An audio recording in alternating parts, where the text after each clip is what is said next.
보겠습니다. 시편 88편 1절로 마지막 절까지 봉독하겠습니다.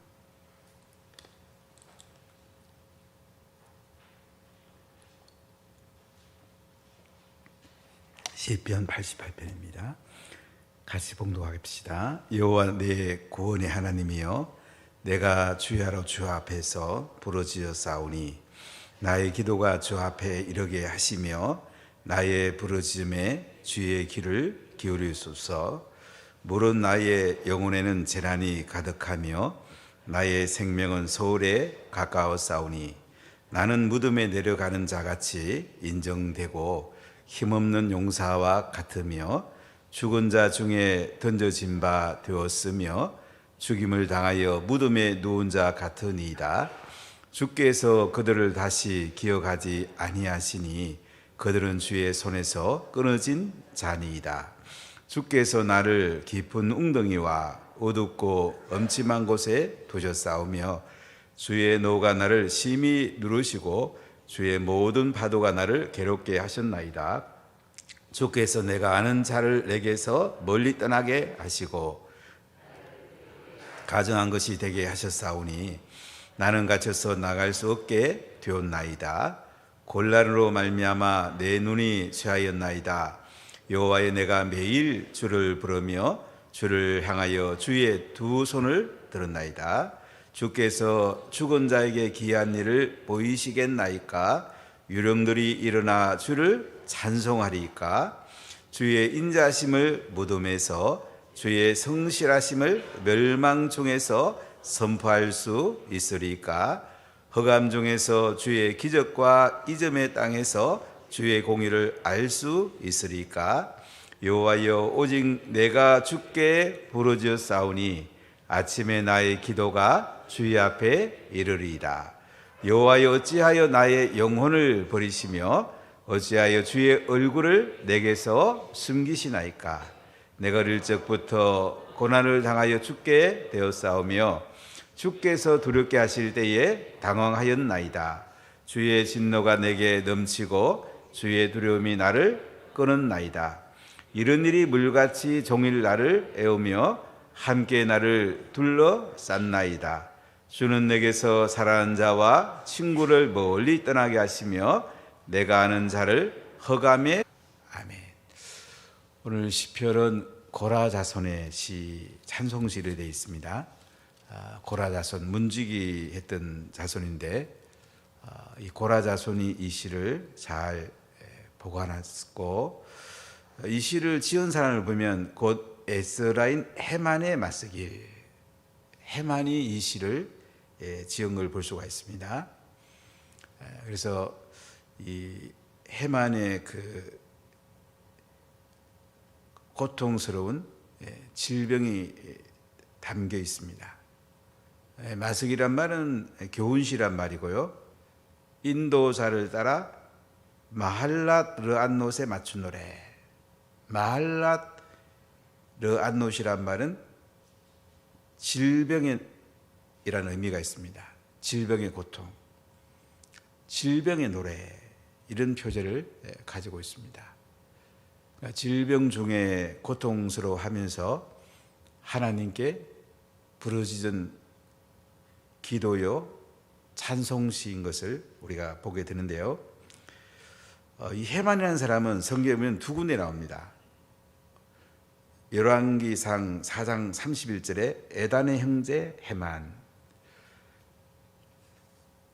그 다음에 역대상 15장 19절에 또 헤만과 아삭과 에단, 다윗 시대의 유명한 3대 음악가 중에 하나가 또 헤만으로 나와 있습니다. 누구인지는 정확하게 알 수는 없지만은 이 헤만이라는 사람이 질병 중에 하나님 앞에 부르짖으면서 구원을 호소하고 회복을 호소하는 것을 볼 수가 있습니다. 자, 우리 1절 같이 읽어보겠습니다. 여호와 내 구원의 하나님이여, 내가 주야로 주 앞에서 부르짖어 싸우니. 여호와 내 구원의 하나님이여. 하나님은 구원의 하나님이십니다. 약속을 지키는 하나님입니다. 전능하신 하나님입니다. 이 헤만이라는 사람은 구원의 확신을 가진 것을 볼 수가 있습니다. 여호와 내 구원의 하나님이여. 우리가 하나님을 부를 때 뭐라고 부르는가 굉장히 중요하죠. 아버지를 부를 때도 사랑하는 아버지, 존경하는 아버지, 나를 너무나 사랑하는 아버지, 앞에 뭐라고 보시는가 중요하잖아요. 아내가 남편을 부를 때도 어떤 호칭을 쓰는가 참 중요하겠죠. 존경하는 사랑하는 나의 남편, 사랑하는 나의 남편. 남편이 아내를 부를 때도 앞에 뭐라고 보시는 굉장히 중요하죠. 세계 최고의 나의 사랑하는 아내. 우리 상대방을 높일 때에 뭐라고 부르는가에 따라서 굉장히 여러 가지 차이가 있는 걸 볼 수가 있는데요. 오늘 이 시편을 기록한 헤만은 여호와 내 구원의 하나님이여, 구원이 필요한 걸 볼 수가 있습니다. 치료와 회복이 필요한 걸 볼 수가 있습니다. 또 구원받은 사람인 것을 알 수가 있습니다. 내가 주야로 주 앞에서 부르짖었나이사오니, 내가 주야로 주 앞에서 부르짖었다. 하나님 앞에 간절히 밤낮으로 부르짖는 것을 볼 수가 있습니다. 우리 기도할 때 부르짖어 기도하는 게 굉장히 소중합니다. 구약의 기도는 대부분 부르짖는 기도가 많습니다. 예수님이 조용한 곳에서 기도할 때도 있었지만은 또 예수님은 겟세마네 동산에서는 부르짖은 것을 또 우리가 볼 수가 있습니다. 기도는 조용히 기도할 수도 있고 부르짖어 기도할 수도 있는데, 혼자 있을 때는 말씀을 묵상하면서 조용히 기도하도 좋고 또 부르짖어도 좋습니다. 우리 교회에서 함께 모일 때는 이제 새벽 기도 전에는 조용히 하나님을 묵상하고 또 말씀 듣고 나서는 뜨겁게 부르짖는 것이 좋습니다. 제가 연세중앙교회 그 윤석준 목사님 교회 개척할 때 여러 번 갔었는데요. 거기에는 어떻게 기도하는지 저 기도를 배우고 싶어 갔는데, 그분이 어느 날 메시지 가운데 이런 얘기를 하시더라고요. 그분은 하루에 이제 8시간씩 기도하는 목사님이신데 1시간 정도는 잡념 지나갈 때 굉장히 많다는 거예요. 그렇게 기도 많이 하는데도 잡념 지나갈 때가 많대요. 사실 우리가 기도하다 보면 그냥 잡념에 빠지다 끝나는 경우도 있잖아요. 물론 지난주에 제가 말씀드린 대로 생각과 감정과 의지를, 하나님의 생각과 하나님의 감정과 하나님의 의지를 잘 다듬는 것이 기도에 굉장히 중요해요. 뭐 잡념 들어가도 괜찮아요. 잡념을 올려드려가지고 하나님의 생각으로, 하나님 마음으로 바꿔지도록 이렇게 기도하는 게 참 좋죠. 그래서 뭐 조용히 기도할 수도 있고 부르짖는 기도할 수 있는데, 때로는 방언으로 기도하는 것도 참 좋습니다. 그리고 그 교회 가보니까 방언 기도가 대부분이더라고요. 방언으로 부지런히 기도하고 또 옆에 사람에게 크게 방해되지 않게 기도하는 모습을 보면서 우리가 부르짖어 기도하는 게 굉장히 중요합니다. 그럼 윤 목사님 말씀은 부르짖어 기도해야지 잡념도 떠나가고 부르짖어 기도해야지 영성이 생긴다. 그 말씀을 하시는데 굉장히 와닿더라고요. 부르짖어 기도할 필요가 있습니다. 하나님은 귀를 기울여 들으시는데 어떤 사람은 뭐 하나님 귀가 물었네 왜 부르짖어 기도했냐, 그런 잘못 말하는 거고요. 여러분 간절할 때 부르짖지 그러면 간절할 때도 조용히 하겠습니까? 저는 어릴 때 아주 기억나는 게 하나가, 오늘 학교 갔다 오다 내과에 물이 뱅뱅 도는데 누가 빠진 거예요. 그 사람은 딱 3마디 뭐 하나로 요약할 수 있죠. 사람 살려, 사람 살려, 사람 살려. 계속 그 말 빼 안 하더라고. 우리 급할 때는 그렇잖아요. 여호와 내 구원의 하나님이시여, 하나님 나 살려주이소, 하나님 나 치료해 주이소, 하나님 나 건져 주이소. 우리가 그렇게 기도해도 괜찮습니다. 또 그렇게 기도가 됩니다. 울릉도에 양문교회를 개척한 목사님, 저에게 호원에서 울릉도 가서 그분을 뵀더니 그분 기도 복이라는 데 가서 매일 새벽기도 마치고 또 기도하시더라고요. 또 밤에 기도하기도 하고. 근데 교회 건축을 하는데 5천만 원을 내일 당장 지급해야 되는데 돈이 없어갖고 밤새도록 가서 기도를 하는데요. 하나님 5천만 원 주셔야 내일 부도 막습니다. 건축업자인데 5천만 원 줘야 되는데 하나님 5천만 원 필요합니다. 하나님 5천만 원 주세요. 하나님 5천만 원 필요해요. 나중에는 하나님 5천만 원, 5천만 원, 5천만 원, 5천만 원 자기가 그러고 있더래요. 저게 굉장히 와닿는 게 있더라고요. 우리가 간절히 부르짖고 기도하다 보면 내 간절한 소원을 그냥 한마디로 담아서 기도했고 아무리 반복해도 끝났습니다. 성경에 중언부언 하지 말라고 그러니까 아이고 중언부언 반복하지 말라 이런 뜻이 아니에요. 의미 없는 말을 반복하지 말란 말이에요. 중언부언이란 말. 아무 생각 없이 그냥 반복하지 말라는 거예요. 의미 있는 것은 아무리 반복해도 괜찮습니다. 우리가 질병이 치료되기를 원하는 사람이 있어요. 하나님 저 병 고쳐주세요. 하나님 저 고쳐주세요. 하나님 저 깨끗하게 고쳐주세요. 제가 하나님께 충성할게요. 뭐 이렇게 여러 가지 기도하다가 나중에 하나님 좀 꼭 좀 고쳐주시면 안 되겠습니까? 하나님 저 고쳐주세요. 이거 억만 번 반복해도 괜찮아요. 집중할 때에 오히려 성령의 강력한 임재와 하나님의 응답이 우리에게 임할 수 있습니다. 질병 가운데 있는 이 고통 가운데 있는 사람 오늘 하나님께 자신의 모든 것을 모아가지고 부르짖는 모습을 우리가 볼 수가 있는데요. 자, 2절 같이 읽어볼게요.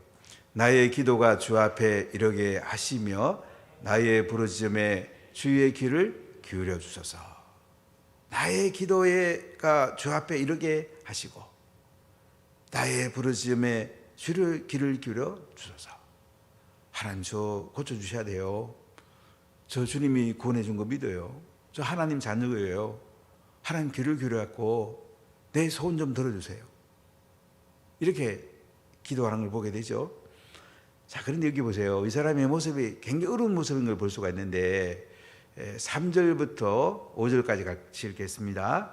무릇 나의 영혼에는 재난이 가득하며 나의 생명은 서울에 가까워 싸우니 나는 무덤에 내려가는 자같이 인정되고 힘없는 용사와 같으며 죽은 자 중에 던져진 바 되었으며 죽임을 당하여 무덤에 누운 자 같으니이다. 주께서 그들을 다시 기억하지 아니하시니 그들은 주의 손에서 끊어진 자니이다.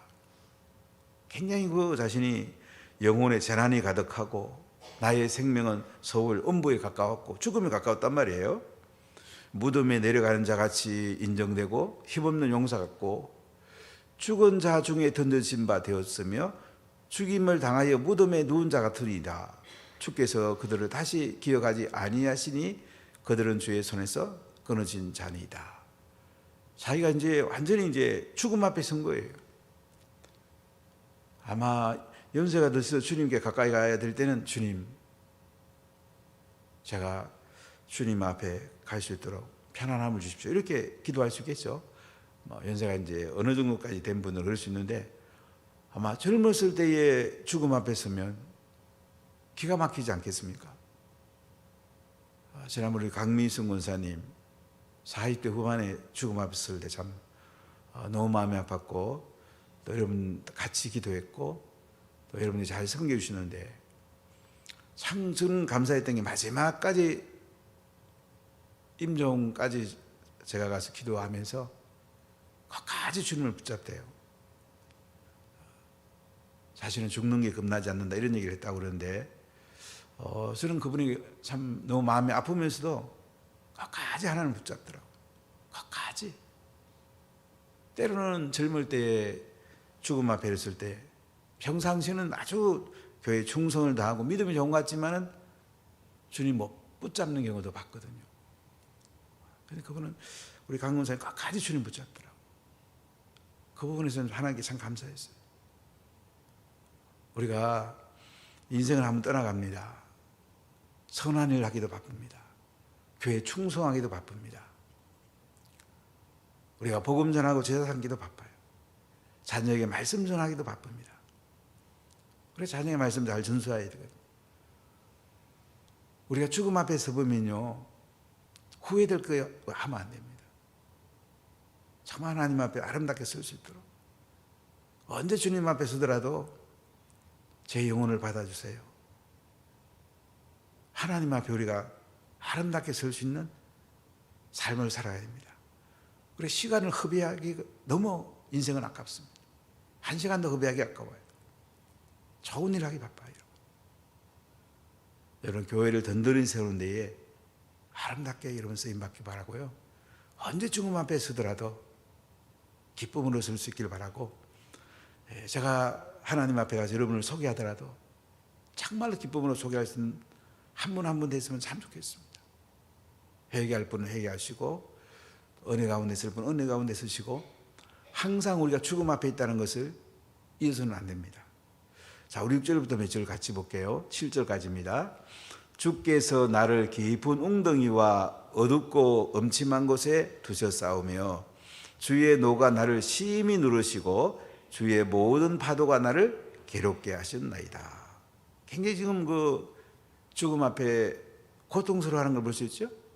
주께서 나를 깊은 웅덩이와 어둡고 엄침한 곳에 두셨다. 굉장히 죽음 앞에 서면서 가슴 아파하고 몸부림치는 모습을 볼 수 있죠. 주의 노가 나를 심히 누르시고 주의 모든 파도가 나를 괴롭게 하신나이다. 죽음 앞에 선다는 게 참 편안할 수도 있지만은 두려울 수도 있습니다. 특히 젊을 때 주님 앞에 설 때 우리가 얼마나 고통스럽겠습니까? 때로는 부모가 자녀가 먼저 떠나갈 때 얼마나 고통스럽겠습니까? 저희 할아버지는 88세에 세상을 마치셨는데요. 81세에 이제 할머니가 세상을 떠셨습니다. 저는 사법시험 그때 2차 시험 보러 갔을 텐데 집에 오니까 할머니가 안 계신 거예요. 할머니 정말 저를 늘 반기게 많이 해주셨거든요.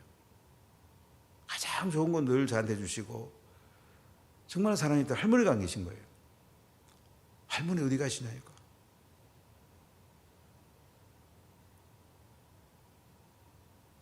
아버님께서 그래 내 시험 보는데 알릴 수 없어서 장례 끝났다. 저 무덤으로 달려가 얼마나 울었는지 몰라요. 근데 할아버지께서 할머니 들어왔을 땐 그래도 잘 견디시던데 작은 삼촌이 들어와 있습니다. 작은 삼촌은 할머니 할아버지에게 굉장히 애를 많이 먹였어요. 그런데 아들이 먼저 세상 뜨니까요. 먼저 누우셨다가 결국 세상을 뜨셨는데요. 그 아들이 먼저 떠나갈 때 그 아버지의 마음 어떻게 이길 수가 있겠습니까? 참 고통스럽죠. 우리가 죽음 앞에 섰을 때에 어떻게 했을 건가? 잘 준비하고 우리가 아름답게 설 수 있어야 됩니다. 자, 우리 8절부터 몇 절 같이 봅시다. 주께서 내가 아는 자를 내게서 멀리 떠나게 하시며 나를 그들에게 가정한 것이 되게 하셨사오니 나는 갇혀서 나갈 수 없게 되었나이다. 곤란으로 말미암아 내 눈이 쇠하였나이다. 여호와여 내가 매일 주를 부르며 주를 향하여 나의 두 손을 들었나이다. 주께서 죽은 자에게 기이한 일을 보이시겠나이까? 유령들이 일어나 주를 찬송하리이까? 자, 우리가 죽음 앞에 설 때 여러분 누구를 찾겠습니까? 부모는 분명히 자녀를 찾겠죠. 또 사랑하는 사람을 만나보고 싶겠죠. 사랑하는 친구들. 근데 오늘 8절에 보니까 주께서 내가 아는 자를 내게서 멀리 떠나가게 하셨다 이거예요. 친구들도 멀리 떠나가 있습니다. 아는 자가 멀리 떠나가 있습니다. 참 보고 싶은 사람들도 멀리 떠나가 있어요. 얼마나 고통스럽겠습니까? 여러분 우리가 나이가 들면요 친한 사람들하고 가까이 지낸 사람들하고 사랑스럽게 사는 것이 이게 행복입니다. 나이가 든 뒤에 이제 이사해서 멀리 떠났는지 그러면 사실 굉장히 고통스럽죠. 주변에 이제 아는 사람도 떠나간 거예요. 아주 고통스러운 장면을 볼 수가 있는데요. 자, 11절부터 봅시다. 주의 인자하심을 무덤에서 주의 성실하심을 멸망 중에서 선포할 수 있으리까? 흑암 중에서 주의 기적과 이점의 땅에서 주의 공의를 알 수 있으리까? 여호와여, 오직 내가 주께 부르짖사오니 아침에 나의 기도가 주의 앞에 이르리이다. 참 주께 부르짖으면서 기도하면서 하나님 앞에 회복을 기도하는 모습을 우리가 볼 수 있죠. 참 우리가 질병 있는 분들을 기도해 드려야 되고요. 또 우리가 질병이 왔을 때도 하나님 앞에 부르짖어야 되고요. 언제 이 땅을 떠나가더라도 하나님 앞에 밝은 얼굴로 떠날 수 있다면 이게 행복이고 은혜가 아니겠습니까? 자, 우리 14절부터 마지막까지 읽겠습니다. 여호와여, 어찌하여 나의 영혼을 버리시며 어찌하여 나의 얼굴을 내게서 숨기시나이까?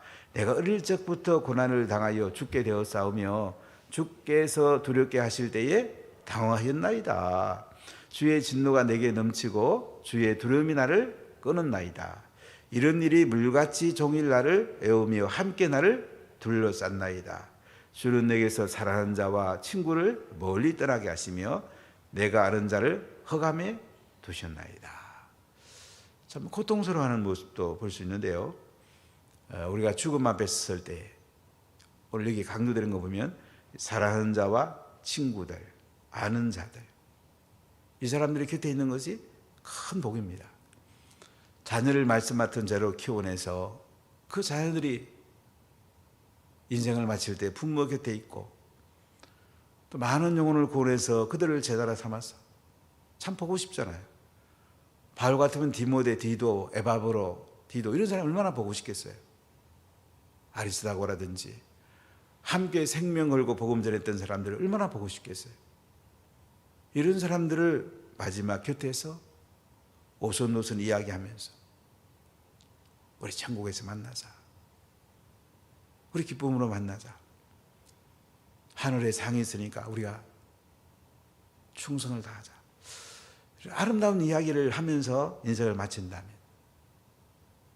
참 복이 있지 않겠습니까? 이 땅의 권력을 가지고 이 땅이 아무리 대단해도요, 죽음 앞에는 장사가 없습니다. 그래서 우리는 주변 사람들에게 복음 전하고 그들을 제자로 삼는 것이 너무너무 소중해요. 우리가 예수님 앞에 설 때 소개할 사람들이니까요. 바울이 그러잖아요. 데살로니가 교회를 개척하고 바로 이 사람들이 하나님 앞에 영광이고 나의 상급이라고. 언젠가 우리는 떠나가야 됩니다. 이 땅에서 하나님 나라 세우기도 너무 바빠요. 좋은 말 하기도 바빠요. 사랑하고 섬기기도 바빠요. 여러분, 좋은 친구들, 사랑하는 자들, 자녀들, 제자 삼은 사람들, 이런 사람들이 우리에게 기쁨입니다. 언제 주님 앞에 서더라도, 이 땅을 죽음 앞에 서더라도 주님을 찬송하면 좋겠습니다. 후회 없는 인생 살았으면 좋겠습니다. 그리고 질병 있는 분들은 부르짖읍시다. 하나님의 뜻이라면 치료하십니다. 또 질병 있는 분을 위해서 우리가 중보기도 합시다. 이것이 우리가 그들을 축복하는 길입니다. 언제 죽음 앞에 서더라도 여러분 아름답게 서기 바라고, 또 질병이나 고통 있는 분들은 깨끗하게 치유하시고 좀 더 좋은 복음의 친구들, 사랑하는 사람들, 지하들을 잘 세워서 하나님 앞에 아름답게 설 수 있는 사람 여러분들이 다 되시기를 예수님 이름으로 간절히 축복합니다. 기도합시다. 하나님 감사합니다.